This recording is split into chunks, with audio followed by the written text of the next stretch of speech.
Alors, bonjour les amis, c'est encore moi, Harry de chez ID Business. Là, on est vraiment très occupé. On est sur de gros projets, ce qui fait que on n'a pas vraiment le temps de venir avancer dans nos vidéos YouTube.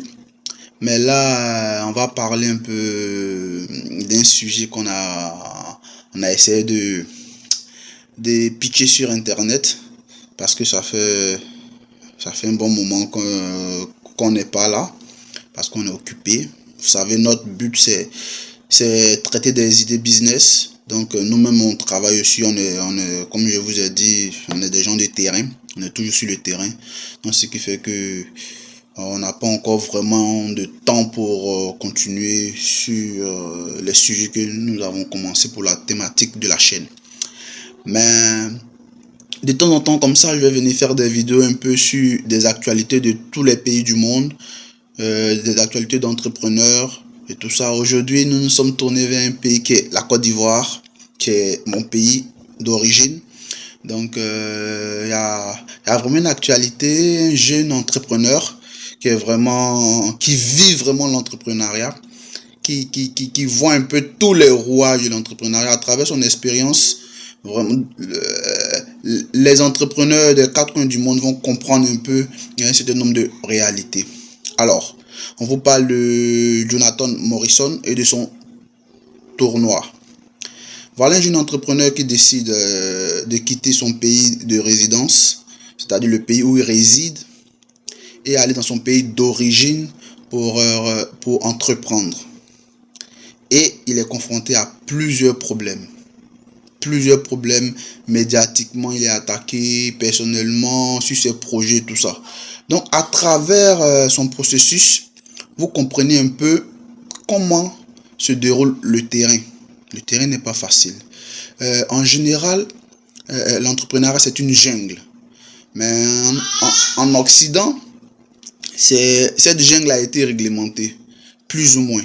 Mais dans d'autres continents encore ou dans d'autres pays encore, il y a moins de réglementation. Ce qui fait que le terrain est un peu plus rude.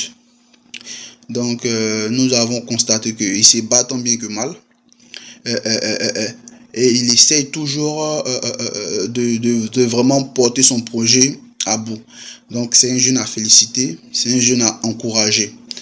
Maintenant, ceux qui trouvent que ce qu'il dit est faux, il organise un tournoi. On va donner notre analyse, après on va lui donner nos conseils en tant que homme d'affaires et chaîne de business. Il organise un tournoi, c'est des gens que vous allez aller regarder, c'est des gens qui vont venir jouer. Comment je peux dire ça? C'est un tournoi qui sera réel. D'abord, notre analyse. Point de vue communication, c'est parfait. Il utilise tout ce qui est clash, c'est normal, pour se donner une très bonne visibilité et ça marche très bien. Il donne il se donne des droits de réponse à tous ceux qui l'attaquent, c'est logique, c'est normal.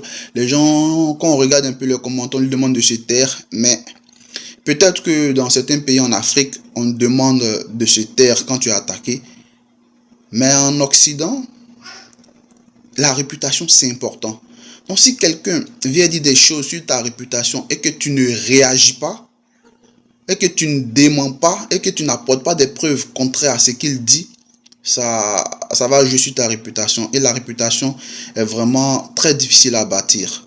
Et quand on bâtit une réputation, elle est aussi fragile. Très, très fragile. La réputation peut te faire perdre de gros sponsors. La mauvaise réputation peut te faire perdre de gros partenaires, des gens qui te regardent de loin comme nous. On regarde de loin, mais on suit de près. On peut se décourager. Donc, il travaille bien son image. Il répond au tic au tac. Il essaie bien d'attiser les clashs. Et puis ça, c'est déjà très bon sur le point de vue communication. Ça fait qu'il ne paye pas d'argent et il a sa presse, il a son audience, il a sa communication sur ses projets. Donc ça, c'est déjà un bon aspect. Et puis, ceux qui pensent décourager les gens en disant que c'est un menteur, il faut qu'ils sachent que, au contraire, c'est ce qui va pousser la curiosité des uns des autres à venir voir de quoi il est capable, qu'est-ce qu'il peut montrer. Et c'est une occasion pour lui de vraiment taper fort pour pouvoir atteindre ses objectifs dans son projet. Donc, on a parlé de communication. Maintenant, dans les faits, il a promis des dates, il a repoussé, il a promis un terrain qui n'a pas eu lieu, tout ça. Les gens diront que il dit des choses, il fait pas, ou ça, dans les faits, on peut dire que c'est bien placé aussi. Parce que s'il avait dit qu'il allait faire un truc simple, je pense qu'il n'allait pas avoir tout cet engouement-là. Donc, c'est bien placé. Il a fait des choses de façon involontaire, mais normalement, c'est des choses qui se préparent et puis ça se travaille. Mais c'est bien fait. Ça lui a réussi. Ça lui a réussi. C'est pas facile français. Ça lui a réussi et donc tout se passe très bien. Alors, tout est bon et on a dit tous les aspects qui sont déjà bons dans son projet et les aspects qui ont été qu'on a trouvé un peu, comment je peux dire ça, compliqués, où on savait qu'il allait se cogner la tête, c'est le fait de vouloir faire un stade. On savait que ça allait lui prendre de gros moyens, sans compter les gens qui te naguent, les gens qui respectent pas les rendez-vous, les contractuels qui gonflent les prix, les gens il n'a aucun contrôle de ce terrain-là. Donc, on savait que ça allait être vraiment très, très, très, très compliqué pour lui. Parce qu'en cours de route, des partenaires vont te lâcher, des gens vont te trahir. Et tout ça, il fallait s'y attendre. Donc, nous, on regardait, on savait que s'il avait réussi ce coup-là, ça allait prendre au moins un bon 6 à 1 an. Mais bon. Et il a changé. Et ça, c'est parfait. C'est la meilleure des décisions. Alors, en gros, c'est quelqu'un à encourager. C'est quelqu'un à soutenir. C'est quelqu'un à suivre de près. Parce que s'il a les soutiens qu'il faut, d'ici 10 ans, il va faire un très bon entrepreneur qui va employer assez de monde dans son pays. La Côte d'Ivoire, qui est notre pays bien sûr, d'origine bien sûr. Donc voilà, en gros, notre bilan, il est positif. Pour les conseils, on peut lui dire comme ça, l'idée de construire un stade, oublie ça, tu es en début, quand on est en début, on va toujours avec le minimum possible. L'idée de communication continue, parce que tu fais de la presse gratuite, et ça c'est très bon. Et puis, construire un stade, on te le déconseille. Tu n'as pas à construire de stade. Continue au palais des sports. C'est la meilleure des solutions qui puissent t'arriver.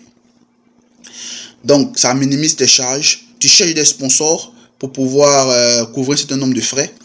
Après ça, si tu as assez d'argent pour construire un stade, cet argent-là, il serait mieux de le mettre dans le visuel, c'est-à-dire tout ce qui sera rendu de ton tournoi. Tu te crées une chaîne YouTube spécialement pour les débriefings de après-match. Et puis tu fais des droits d'auteur sur tes vidéos YouTube.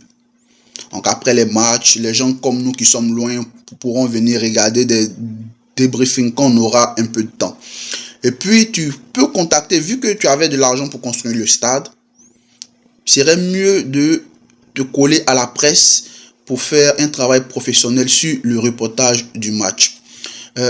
Contacter des chaînes étrangères comme Canal Sport et autres pour avoir des bouts de spot de ton match, de tes matchs dans ces chaînes-là pour que les gens à l'extérieur puissent venir voir. Parce que ce que tu es en train de faire, tu valorises un sport qui est vraiment culturel. Et ça marche. Ça marche. Les chaînes, ils achètent. Mais pour qu'une chaîne achète ça, il faut qu'il y ait un bon rendu. Donc, mis sur le rendu, mis sur la décoration de la salle, le branding de la salle, les caméras, même des tableaux électroniques pour les remplaçants, Vraiment, mets le paquet sur tout ce qui est visuel branding. Laisse cette histoire de terrain.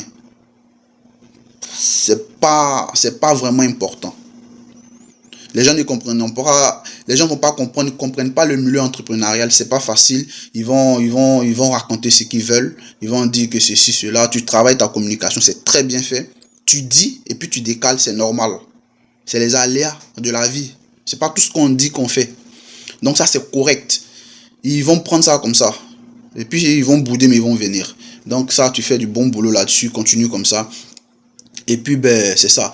T'embête pas avec le stade. Tu as déjà des stades tout faits, des gradins, tout est équipé, tout est bon. C'est à l'échelle internationale, ces stades-là sont bien conçus. Donc, tu continues ton tournoi dedans. Tu mobilises la presse avec les fonds que tu avais pour construire le stade. Tu fais le maximum de tapage dans les pays voisins.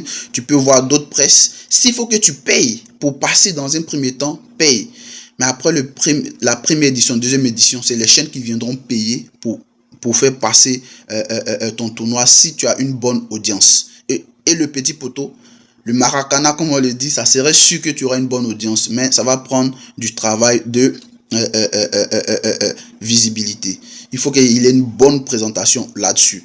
Donc déjà, ça c'est le premier conseil qu'on peut te donner. Et puis le deuxième conseil, va avec les moyens des bords. Va avec les moyens de bord, fais une grosse communication en arrière et tu vas avec les moyens de bord. C'est-à-dire qu'on dit les moyens de bord pour confectionner les tickets.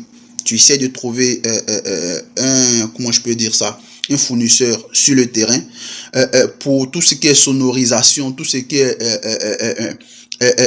microphone et sonorisation. Tu peux voir, il y a une compagnie qu'on appelle M Group. Tu peux signer des partenariats avec eux pour qu'ils te donnent tout ce qui est logistique de communication et tout ça. Vraiment, concentre-toi à te trouver, comment je peux dire ça, des contacts, des carnets d'adresses dans le milieu entrepreneurial qui vont dans le sens de la réalisation de ton projet. Tu comprends? Donc, ça, c'est le deuxième conseil. Et le troisième conseil qu'on peut te donner, on va revenir sur le premier, mise sur la présentation, sur la communication, sur la publicité. Ça, c'est très important. Trouve-toi un bon rendu, et puis tu te crées une chaîne YouTube le plus tôt possible pour protéger toutes les vidéos du tournoi. Et puis tu vois des entreprises de streaming qui peuvent diffuser des débriefings ou des bouts de ton tournoi sur leur chaîne. S'il faut payer, tu payes. Les radios pour voir s'ils peuvent diffuser, la première chaîne nationale si elle peut diffuser à un certain moment donné toutes les meilleures caméras possibles qui existent dans ce pays-là, tous les meilleurs réalisateurs ou présentateurs de match et tout, mets le paquet là-dessus. C'est comme ça que tu vas décoller et toucher ton rêve. Parce que nous, on voit déjà ce que tu veux faire. On voit déjà ce que tu veux faire et c'est normal que les gens ils t'attaquent là-dessus. C'est déjà bon signe quand les gens ils t'attaquent. Parce que c'est ça qui va créer de l'engouement autour de ton événement. Il faut savoir que toute compétition où il y a adversité, il faut de l'engouement. Et pour créer de l'engouement, il faut du buzz. Il faut créer des envies. Tu vas regarder catch, c'est pareil. Tu vas regarder la WWE, c'est pareil. Tu vas regarder l'UFC, c'est pareil. Il faut créer quelque chose qui va opposer les supporters, qui va opposer de façon, comment on peut dire ça, passive, de façon pas agressive, de façon normale, de façon intéressante, les adversaires qui vont créer un engouement autour de ta compétition. Où il y a adversité, il faut ça. C'est ce qui va créer l'émotion, c'est ce qui va attirer les gens à aller regarder. Ça va créer des débats, ça va faire le buzz. Et ton sport, ta compétition va avoir un gros succès. Donc, gros courage à toi. Et vraiment, c'est parfait ce que tu fais. Mais finis d'abord ce tournoi-là. Et puis, avant d'attaquer la suite qui est ton projet de application. C'est ça. Ton projet d'application. Faut aller étape par étape. Parce que c'est pas facile. Tu es sur un terrain compliqué. L'entrepreneuriat, c'est une jungle. Il y a des endroits, c'est réglementé, et il y a des endroits pas vraiment réglementés. Donc, beaucoup de courage, grosse force. Et puis, si on a vraiment le temps, peut-être on sera là pour la finale ou pour les prochaines éditions pour regarder un peu, parce que on a envie de voir un peu ce qui se passe réellement là-bas. Et puis, tu auras les sponsors, ça, c'est pas un problème. Tu auras les sponsors, ça va venir, sois patient et puis reste concentré surtout parce que faudrait pas que tu perturbes ton idée de base. C'est un très bon projet. Tous les pays, toutes les grandes nations ont valorisé leur culture et ça leur rapporte beaucoup d'argent. Beaucoup d'argent, mais tout est parti d'une personne. Il faut quelqu'un qui a de l'audace. Et on te félicite, on te soutient, on regarde le tout. Et pour le reste, qu'on dise quoi sur ta personne, continue de défendre toute ton image. Tu le fais déjà très bien, on n'a pas de conseil à te donner là-dessus. Et puis, il faut aussi féliciter tous ces acteurs de la nuit d'Abidjan qui te poussent, qui sans s'en rendre compte te donnent de l'audience parce que c'est des gens qui pèsent lourd dans leur game. Et si ces gens-là rentrent en clash avec toi, ça te fait déjà beaucoup de visibilité, beaucoup d'audience. Donc ça, c'est déjà très bien. Après ça, il faut que vous soyez amis dans l'entrepreneuriat. C'est ce qui est le plus important. Vous êtes tous des jeunes Ivoiriens. Et créer l'engouement autour de cet événement-là, c'est déjà très bon. Continuez dans cette lancée. Les critiques, c'est normal. Vous allez vous voir comme des ennemis, mais au final, c'est du business. Pourvu que ça soit rentable pour toi. Et puis, à la longue, pourquoi pas devenir des partenaires en affaires. Donc, c'est un peu ça. Et puis, toutes ces chaînes qui publient du mépris sur toi, c'est aussi très bon. Tu sais, tu connais, le buzz, c'est le buzz. Donc, beaucoup de courage à toi, puis grosse force. C'était vraiment notre analyse et puis nos conseils en matière de business pour ce jeune homme-là. On fera des vidéos comme ça sur des entrepreneurs un peu partout à travers le monde, expliquer un peu leur histoire et puis comment ils arrivent à s'en sortir malgré tout. Tout le monde est contre toi, mais tout le monde te soutient. C'est ça l'entrepreneur. Allez, salut et on se dit à la prochaine pour une autre vidéo. Merci.